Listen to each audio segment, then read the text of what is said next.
Halo teman-teman, saya akan memberikan video rangkuman matematika semester 2. Selamat menonton. Materi kita yang pertama adalah sifat-sifat bangun ruang. Bangun ruang yang pertama yaitu kubus. Kubus ini contohnya adalah dadu. Cirinya yaitu memiliki 6 sisi yang berbentuk persegi. Ada sisi bawah, sisi atas, depan, belakang, samping kanan, dan samping kiri. Kemudian memiliki 8 buah titik sudut, memiliki 12 rusuk yang sama panjang. Di sini ditandai dengan garis-garis hitam. Semua sudutnya siku-siku atau besarnya 90 derajat dan memiliki 4 diagonal ruang serta 12 diagonal bidang. Selanjutnya ada balok. Balok memiliki 6 buah sisi berbentuk persegi panjang. Nah, sisi yang berhadapan ini kongruen dan sama besar. Kemudian ada 12 rusuknya, memiliki 8 titik sudut juga.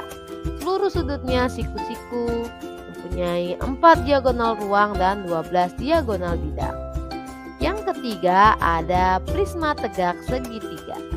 Nah, prisma tegak segitiga ini kita lihat alas dan atasnya sama, yaitu berbentuk segitiga, memiliki 6 buah titik sudut, memiliki 9 buah rusuk, memiliki 5 bidang sisi. Bisa kita lihat ada sisi bawah dan atas serta 3 buah sisi berbentuk persegi panjang. Kemudian ada limas. Nah, yang pertama yaitu limas segitiga. Nah, dari namanya kita ketahui limas segitiga berarti alasnya berbentuk segitiga, memiliki 4 bidang sisi yaitu 1 buah alas dan 3 buah sisi tegak, memiliki 6 buah rusuk. Nah, ini garis putih, memiliki 4 buah titik sudut dan memiliki 1 titik puncak di atasnya. Setelah limas segitiga ada limas segi empat. Nah, penamaan limas ini berdasarkan alasnya. Kalau limas segi empat berarti alasnya berbentuk segi empat, memiliki 5 bidang sisi, memiliki 4 buah sisi berbentuk segitiga, memiliki 5 buah titik sudut, serta memiliki 8 rusuk. Nah, dan apabila kita lihat 4 rusuknya memiliki ukuran yang sama. Nah, jadi untuk limas ini sesuai dengan alasnya. Kalau alasnya berbentuk segi 5 maka dinamakan limas segi 5 dan seterusnya. Selanjutnya kita beralih pada kerucut. Kerucut memiliki 2 sisi, kita lihat, yang terdiri dari sisi bagian bawah alasnya berbentuk lingkaran dan 1 sisi lengkung. Kemudian hanya memiliki 1 rusuk ini yang warna hitam yaitu berupa lingkaran dan memiliki 1 titik sudut yang merupakan 1 titik puncak kerucut. Selanjutnya ada tabung. Nah, tabung seperti yang kita lihat ini juga banyak kita temukan di rumah kita, misalnya pada gelas, pada toples, pada drum dan sebagainya. Di sini kita lihat tabung memiliki 3 sisi. Ada 2 sisi berbentuk lingkaran yaitu bagian alas dan atas serta 1 selimutnya ini apabila dibuka ini berbentuk persegi panjang. Kemudian memiliki 2 buah rusuk lengkung yaitu rusuk bagian bawah lingkaran dan rusuk bagian atas lingkaran. Tidak mempunyai titik sudut. Nah, tidak ada titik sudutnya karena hanya ada 2 rusuk yang tidak berpotongan. Selanjutnya ada bola. Bola hanya memiliki 1 buah sisi saja. Tidak punya titik puncak tapi memiliki titik pusat di tengah-tengah bola, serta tidak punya titik sudut. Bola mempunyai jari-jari yang tak terhingga dan semuanya itu sama panjang. Selanjutnya, luas permukaan dan volume bangun ruang. Di sini yang pertama ada kubus, tadi kita ketahui bahwa kubus ini semua rusuknya sama panjang. Jadi untuk luasnya kita tinggal menghitung satu buah luas, misalnya luas untuk bawah yaitu rusuk kali rusuk. Karena ada 6 berarti baru dikalikan 6. Untuk volumenya berarti rusuk kali rusuk kali rusuk atau S pangkat 3. Ini apabila ada contoh soal seperti ini, diketahui salah satu rusuk kubus berukuran 5 cm, maka tinggal kita masukkan ke dalam rumusnya 6 kali S kali S, 6 kali 5 kali 5, yaitu 150 cm persegi. Dan apabila yang ditanyakan volumenya, tinggal kita masukkan. Volume adalah S pangkat 3 atau S kali S kali S, 5 kali 5 kali 5, yaitu 125 cm kubik. Selanjutnya ada balok. Nah, balok ini untuk luasnya kita lihat bagian bawahnya yaitu untuk luasnya panjang kali lebar. Karena ada dua bagian yang sama, bagian atas dan bawah, maka kita kalikan 2. Selanjutnya kita lihat bagian samping, bagian depan ada panjang dan tinggi, berarti panjang kali tinggi. Karena ada 2 yaitu depan dan belakang, kita kalikan 2 kali panjang kali tinggi. Kemudian ada samping kanan dan samping kiri, lebar dan tinggi, berarti 2 kali lebar kali. Untuk volumenya mudah sekali anak-anak, tinggal panjang kali lebar kali tinggi. Nah, di sini ada contoh soalnya. Di sini ada sebuah balok. Ini yang bagian bawah berarti panjangnya 10 cm, lebarnya 4 cm dan tingginya 6 cm. Tinggal kita masukkan 2 kali panjang kali lebar, 2 kali 10 kali 4 yaitu 80. Kemudian 2 kali panjang kali tinggi, 2 kali 10 kali 6, 120. Dan yang terakhir 2 kali lebar kali tinggi yaitu 2 kali 4 kali 6, 48. Kita tambahkan semuanya yaitu 248 cm persegi. Untuk volume tadi adalah panjang kali lebar kali tinggi. Panjangnya 10, lebarnya 4 dan tingginya 10 kali 4, 40. 40 kali 6, 4 kali 6, 24 tambah 0 yaitu 240 cm kubik. Selanjutnya ada bangun prisma tegak segitiga. Nah, untuk volume yaitu luas alas kali tinggi, kita lihat luas alasnya berbentuk segitiga. Kita harus ingat rumus luas segitiga adalah setengah kali alas kali tinggi, baru kita kalikan tinggi prisma. Di sini kita lihat ada sebuah prisma yang alasnya 13 cm, tinggi segitiganya 8 cm, tinggi prismanya 10 cm. Tinggal kita kalikan setengah kali 13 kali 4 kali 10. Setengah kali 13 kali 8 kali 10. Kita sederhanakan 8 dengan setengah jadi 4. 13 kali 4 kali 10. 4 kali 10 40. 13 kali 40 520 cm kubik. Selanjutnya ada 5 segitiga. Untuk volumenya, untuk bangun ruang yang memiliki titik puncak atau runcing di atas, maka volumenya adalah menggunakan 1/3 luas alas kali tinggi. Tinggal kita perhatikan alasnya. Kalau alasnya berbentuk segitiga, berarti kita menggunakan rumus luas segitiga, setengah kali alas kali tinggi kali tinggi 5.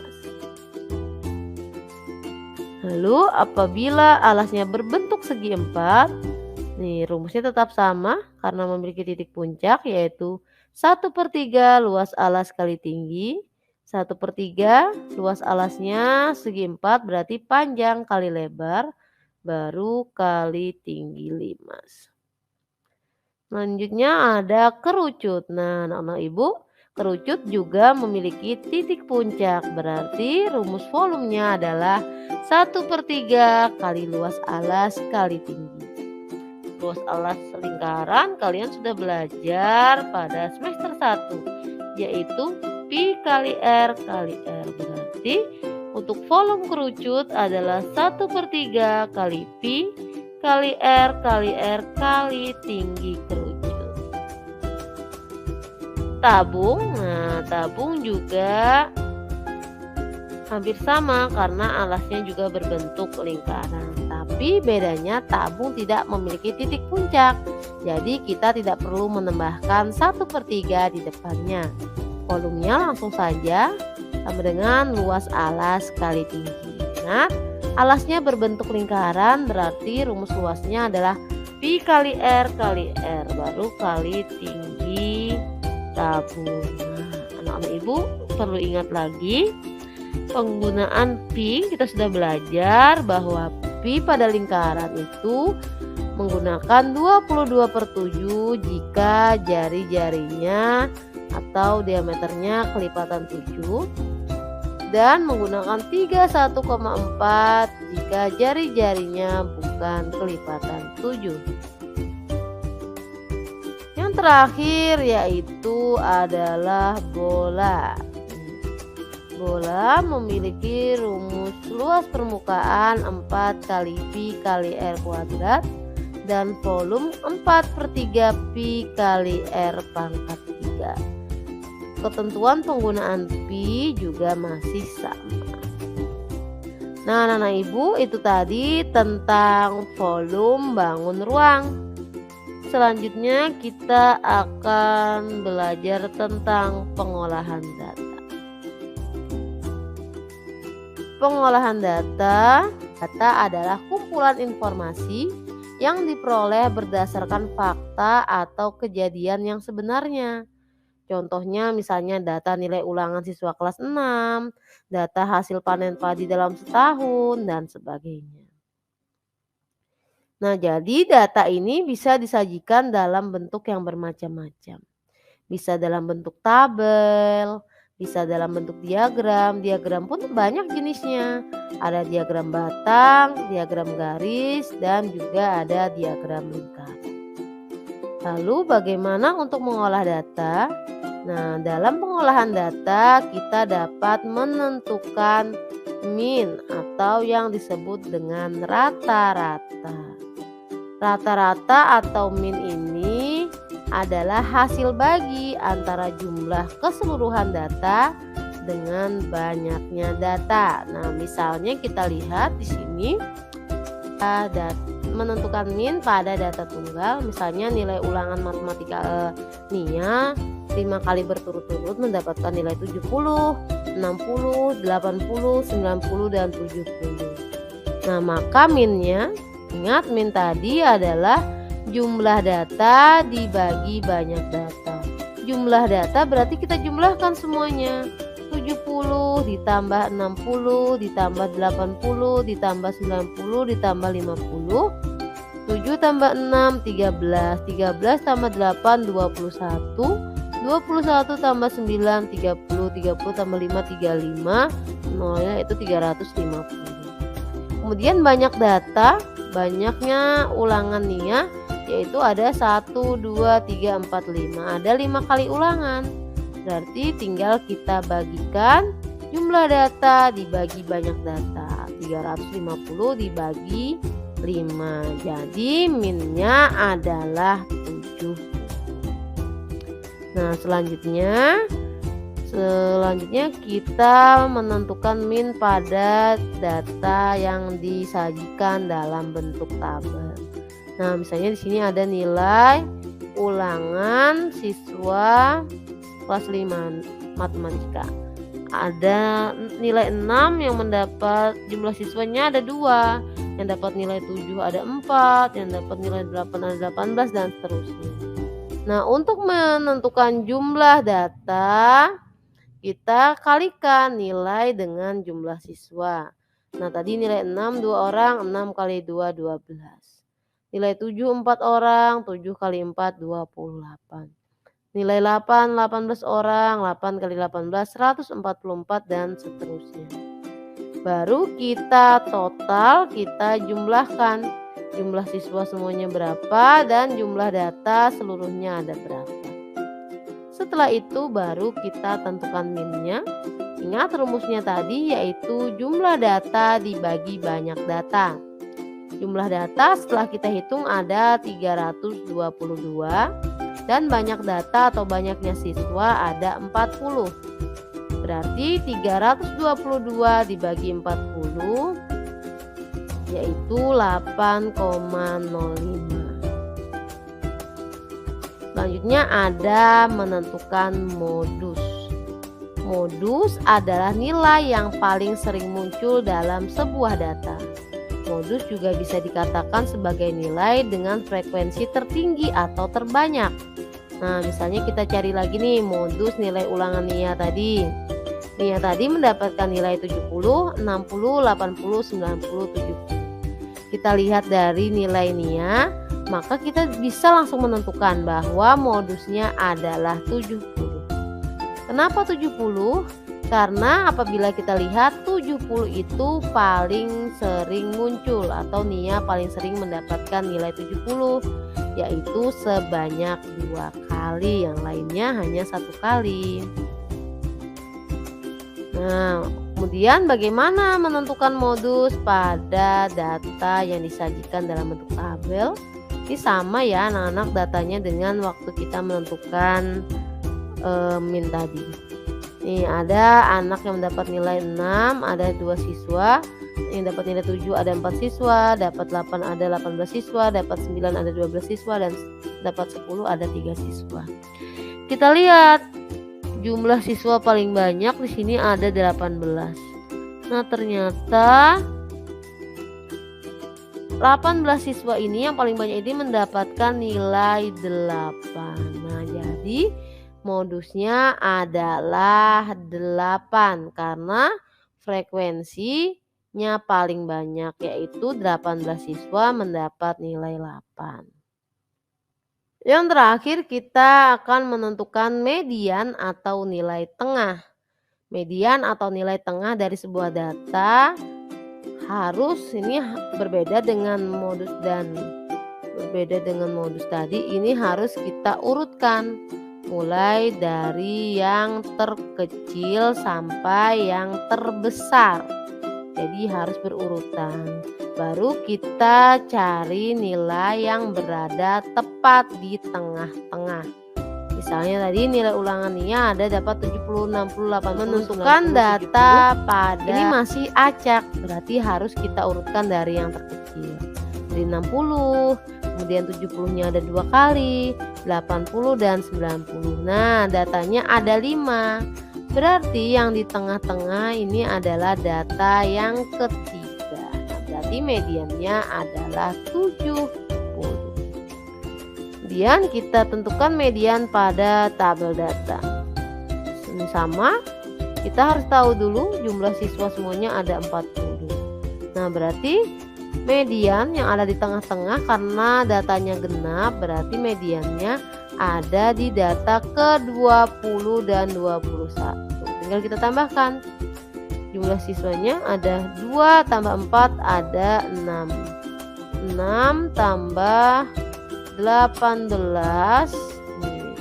6 tambah 18 24. Nah, berarti di data ke-20 dan 21 ada di sini. Berarti nilainya mediannya adalah 8.